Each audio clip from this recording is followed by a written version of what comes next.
मेरे होने के बाद घर में मातम छा गया। ऑब्वियस सी बात है, जहाँ बेटी की उम्मीद करी जा रही थी कि चौथा बच्चा हो वो बेटा ही हो। उन्होंने बोला कि अच्छा, अब शहर में तुम बच्चों को लेके आए हो, उनको यहाँ पढ़ाया है इतना, तो बर्तन उठवाने के लिए। दोनों बहनें एक घर से लेके गलती कर दी। उसको बेबी नहीं है, इसको भी नहीं है, दोनों बहनें बांझ हैं। फेमस तो हो ही रहे थे और बाकी लोगों को हम अच्छा खासा मोटिवेट भी कर रहे थे। जहाँ लोग ये कहने लगे थे अरे आई बड़ी यूट्यूबर बनने, वही लोग अब हमारी कॉपी कर करके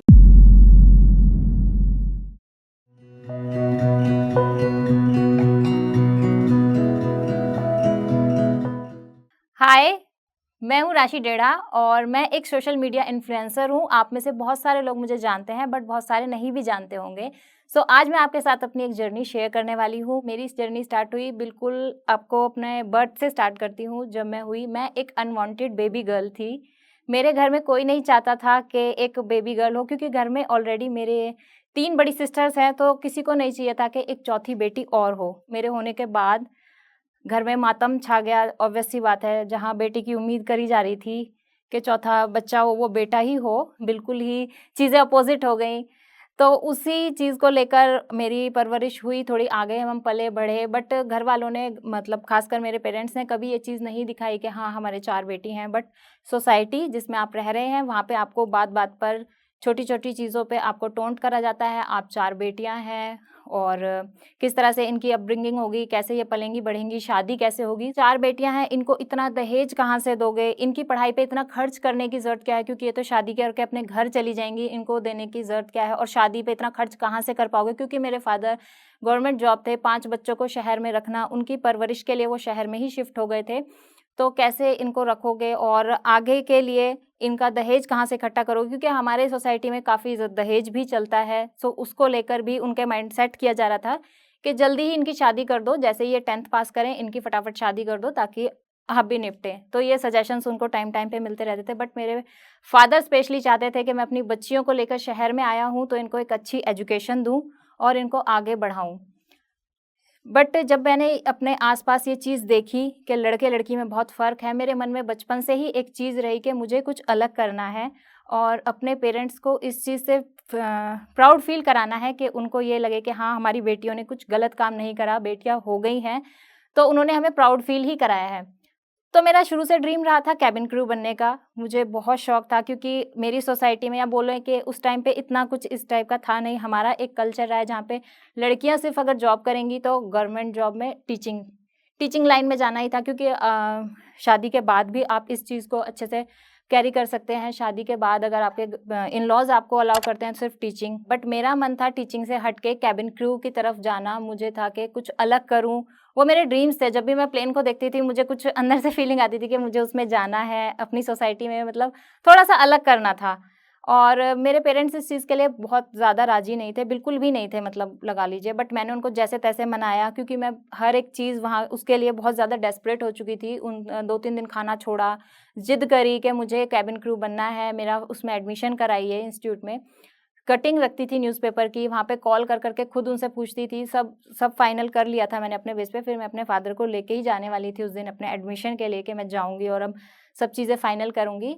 तो अचानक क्या हुआ, एक रिलेटिव घर पे आ गए और उन्होंने कहा कि कहाँ जा रहे हो? जैसे पापा ने बताया कि बच्चे ज़िद कर रहे हैं, इनको वहाँ पे एडमिशन के लिए। तो उन्होंने बोला कि अच्छा, अब शहर में तुम बच्चों को लेके आए हो, उनको यहाँ पढ़ाया है इतना, तो बर्तन उठवाने के लिए, कि रेस्टोरेंट में भी बर्तन उठाने पड़ते हैं होटल में, और फ्लाइट में जाएगी तो भी बर्तन ही उठाएगी, झूठे बर्तन उठवाने का काम करोगे। और एक टाइप से मज़ाक टाइप से उड़ाया कि ये केबिन क्रू का कुछ काम है क्या? पढ़ाना लिखाया है तो कहीं टीचिंग वगैरह में करो, कुछ अफ़सर जॉब होनी चाहिए, गवर्नमेंट जॉब होनी चाहिए।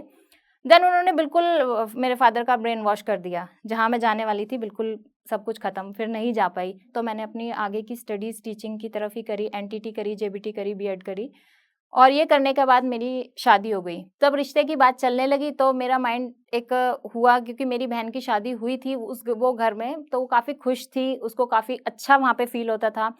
उसकी मदर इन लॉ काफ़ी अच्छी थी, और सेम चीज़ ना कहीं न कहीं मैं भी इमेजिन करने लगी कि हाँ, जैसे ये अच्छे से रह रही है, ऐसा ही आगे कुछ घर वग़ैरह मिले। बट एक पॉइंट क्या था कि उन्हीं के देवर थे, जिसे मैं काफ़ी अच्छा, मतलब पसंद करने लगी थी खुद अपनी तरफ से, और मैं डेस्परेटली चाहने लगी थी कि मेरी शादी भी फिर यहीं हो। रिश्ता गया वहाँ पे, तो वहाँ से फिर रिस्पॉन्स आया, और इस तरह से हमारी कुछ शादी की बात चली। बट ये सिर्फ़ मेरी पसंद थी कि मुझे रिश्ता मतलब मैं चाहती थी, बट वहाँ से ऐसा कुछ ख़ास रिस्पॉन्स था नहीं, या फिर मेरे हस्बैंड उस टाइम पे मुझे पसंद नहीं करते थे, ना कि लुक्स वग़ैरह में, बट हाँ, उनकी तरफ से ऐसा कुछ था नहीं, कोई अट्रैक्शन नहीं था, कुछ नहीं था। बट हमारी शादी हुई फाइनली, जैसे करके सब कुछ अच्छे से हुआ।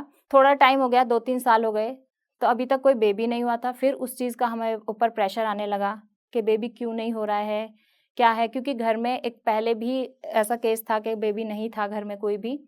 बड़ी बहन थी मेरी, सेम उसी घर में शादी हुई थी, तो दीदी को भी बेबी नहीं था और मुझे भी नहीं था। फिर वो चीज़ मेरे ऊपर आई, बहुत ज़्यादा स्ट्रेस रहने लगा। ढाई 3 साल बाद मुझे बेबी हुआ, बट उससे पहले हमने बहुत कुछ सहा, क्योंकि सेम आपको पता चला मेरी शादी मेरी बहन के घर में ही हुई। तो वहाँ पे भी दीदी को 7 साल से बेबी नहीं था, उसकी शादी के 7 साल बाद मेरी शादी हुई, तब तक उसको कोई बेबी नहीं था। वहाँ पे काफ़ी ट्रीटमेंट वगैरह सब चल रहा था, और मेरी शादी को अब 3 साल हो गए थे, ढाई 3 साल हो चुके थे, और उसकी शादी को 8-9 साल, 9-10 साल हो चुके थे। तो इसी बीच में सब लोग ये करने लगे कि दोनों बहनें एक घर से लेके गलती कर दी, उसको बेबी नहीं है, इसको भी नहीं है, दोनों बहनें बांझ हैं। एक ही वर्ड होता है हमारी सोसाइटी में जिसको बच्चे नहीं होते उसे बांझ ही बोलते हैं कि वो नहीं है। हमारी सास को भी ये सब टोंट मिलने लगे, कब होगा? आपको तो इतनी बड़ी दिक्कत है, ये ऐसी परेशानी है, पता नहीं कैसे ही भगवान देंगे। 2 तो बेटे थे और उसमें भी दोनों को ही बच्चे नहीं हैं। फिर थोड़े टाइम बाद अपने आप ही कुछ नेचुरली ऐसा चमत्कार हुआ कि दीदी को और मुझे सेम ही टाइम पे कंसीव हुआ। दोनों को 1 मंथ के आगे-पीछे बच्चे हुए, और वो भी बेबी बॉयज़। तो लोगों को वो चीज़ भी हज़म नहीं हुई कि इनको एक साथ कंसीव कैसे हो गया, प्रेगनेंसी हो गई, बच्चे हो गए, वो भी लड़के। सोसाइटी में लड़का तो पता नहीं क्या चीज़ है। तो फिर ये अफ़वाह बनाई, कहीं से ट्रीटमेंट कराया होगा, कहीं से कुछ कराया होगा, नहीं तो ऐसे कैसे हो सकता है। बट सब कुछ अच्छा चला और बेबी हो गए। बट फिर वहाँ पे एक डिप्रेसिंग मोमेंट आया जब हमारा बहुत ज़्यादा वेट गेन हो गया था। मोटापा भी औरत के लिए बहुत डिप्रेसिंग होता है, तो वो चीज़ भी हमने देखी कि 95 केजी तक वेट गेन कर लिया था, घर में पड़े रहना, सिर्फ़ बच्चों के पीछे लगे रहना। मैं फ़ोटो भी डालने से कतराती थी कि मैं कैसे ही स्टेटस लगाऊँ, क्योंकि व्हाट्सएप पे तब नया-नया स्टेटस का ऑप्शन आया था, सब लगाते थे। बट हमें बहुत शर्म आती थी कि इतने मोटापे में कैसे लगाऊँगी। फिर इस चीज़ में मेरे हस्बैंड ने मुझे बहुत सपोर्ट करा, उन्होंने समझाया कि बच्चे को लेके जिम जाने का ये होता था ना कि जिम से ही वेट लूज़ होगा मेरा, मैं कैसे कर पाऊँगी? तो उन्होंने कहा नहीं, कोई ज़रूरत नहीं है जिम जाने की, घर पे रहो। अगर आप गूगल देखोगे, आपके पास स्मार्टफ़ोन है, इससे देखोगे तो आप घर पे भी ईज़िली कर सकते हो, और आजकल बहुत लोग ये कर रहे हैं। मैंने भी अच्छा 3-4 महीने में काफ़ी अच्छा खासा वेट रिड्यूस कर लिया था, ऑलमोस्ट 25 केजी। सो यहाँ से मेरी एक नई जर्नी स्टार्ट हुई, क्योंकि मेरा बेबी अब थोड़ा बड़ा भी हो गया था। मैं वेट रिड्यूस कर चुकी थी, अब मेरे पास शादी भी थी, बच्चा भी था, मतलब सब चीज़ तो सेटल थी इस टाइम पे। 4-5 मंथ बाद हस्बैंड की जॉब में दिक्कत आने लगी।